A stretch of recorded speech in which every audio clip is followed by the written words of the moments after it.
Hello all. మేము యాదగిరి గుట్టకైతే బయలుదేరాము. ఇది మాకు దగ్గరలో మేము ఉప్పల్ పీర్జాదిగూడలో ఉంటున్నాం కదా! దానికి దగ్గరలో 55 కిలోమీటర్స్ దూరంలో ఉంది. ఈ యాదగిరి గుట్ట విశేషాలేంటో ఇప్పుడు నేను మీకు చెప్తాను. పూర్వం ఋష్యశృంగ మహర్షి అని ఒక మహర్షి ఉండేవాడు. అతని భార్య శాంతల. వాళ్ళిద్దరికీ పుట్టిన కుమారుడే యాద మహర్షి. ఈయన చిన్నతనం నుండే మంచి హరిభక్తుడంట. ఈయన ఒకనాడు ఆంజనేయ స్వామి సలహా మేరకు తపస్సు చేయడం మొదలుపెట్టాడంట.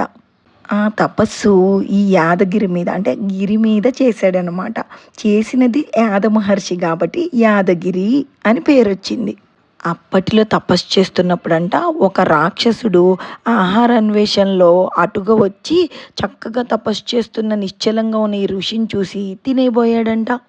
ఆ విషయం తపస్సులో ఉన్న ఋషికైతే తెలియలేదు కానీ, ఎవ్వరూ గుర్తించలేదు కానీ పైన ఉన్న హరికి మాత్రం తెలిసిందంట. హరి కోసమే కదా మరి తపస్సు చేసేది.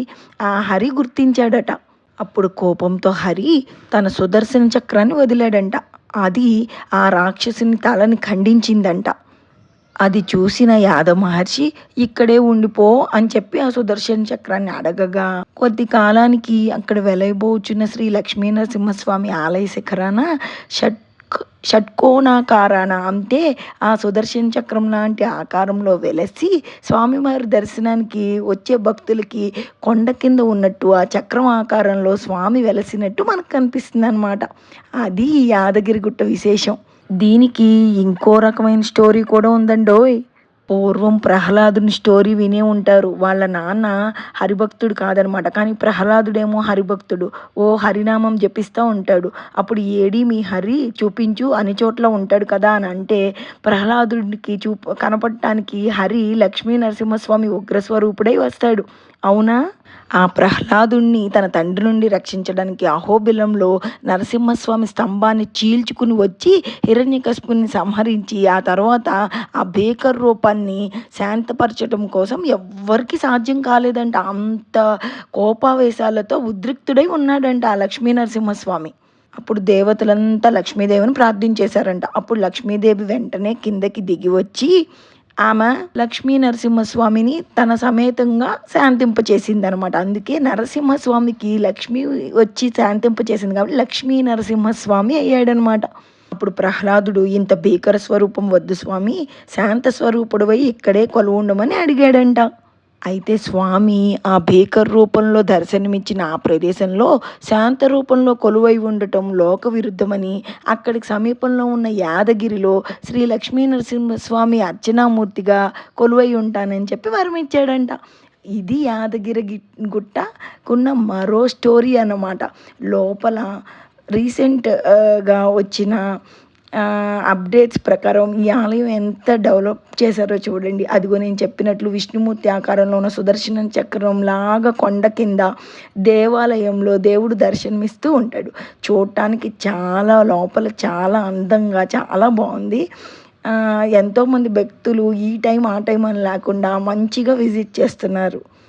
ఇక్కడ రాక్షస సంహారం చేసి లోక కళ్యాణం చేశారని సంతోషంతో స్వామివారి కాళ్ళని బ్రహ్మదేవుడు అప్పట్లో ఆకాశగంగతో కడిగారట.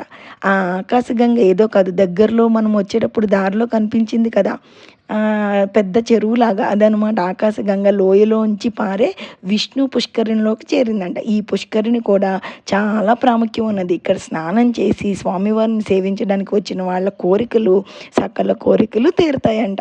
ఇక్కడ పితృకార్యాలు చేస్తూ కూడా పితృదేవతలు చాలా తరిస్తారట. చుట్టూ కొండపై నుండి ఎంత బాగా మంచి లొకేషన్ వ్యూ కనిపిస్తుందో చూడండి. చాలా అందంగా ఉంది కదా. మొత్తం కొండకి పై భాగం నుండి యాదగిరి నుండి చుట్టుపక్కల ఉన్న ప్రదేశాన్ని అనమాట నేను తీసింది. నా వెనక ఉన్నది దేవాలయం. చాలా బాగుంది కదూ. తరువాత మేము దగ్గరలో ఉన్న స్వర్ణగిరికి అయితే వచ్చేసాం. ఇక్కడ కొత్తగా వెంకటేశ్వర ఆలయం కట్టారు. ఇది స్వర్ణగిరి వెంకటేశ్వర ఆలయం అన్నమాట.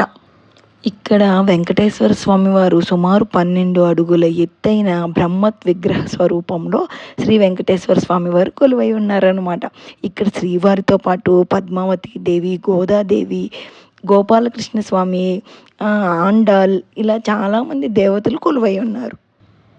ఇక్కడ ఈ గుడి ప్రాంగణంలో ఆంజనేయ స్వామి ఉంటారు. ఆ తర్వాత మనకి స్టార్టింగ్‌లో శ్రీవారి పాదాలు కూడా దర్శనమిస్తాయి. ఇది మేము స్వర్ణగిరిలో దిగిన వీడియో అనమాట. చాలా అందంగా ఉంది లోపల చూడడానికి. మీరు కూడా సరదాగా ఇలా ఎప్పుడైనా వీకెండ్స్ దేవాలయ దర్శనాలకు వెళ్ళారా? వెళ్తే ఎలా ఉంది? హ్యాపీగా ఎంజాయ్ చేశారా? ఎప్పుడూ రెస్టారెంట్స్, మూవీస్, సినిమాస్ ఎంజాయ్‌మెంటే కాదు. అప్పుడప్పుడు మనసుకి చాలా ప్రశాంతంగా ఉండటానికి ఇలా టెంపుల్స్‌ని కూడా విజిట్ చేయాలి. ఏమంటారు? అవునా? కాదా? కామెంట్ చేయండి. Bye bye.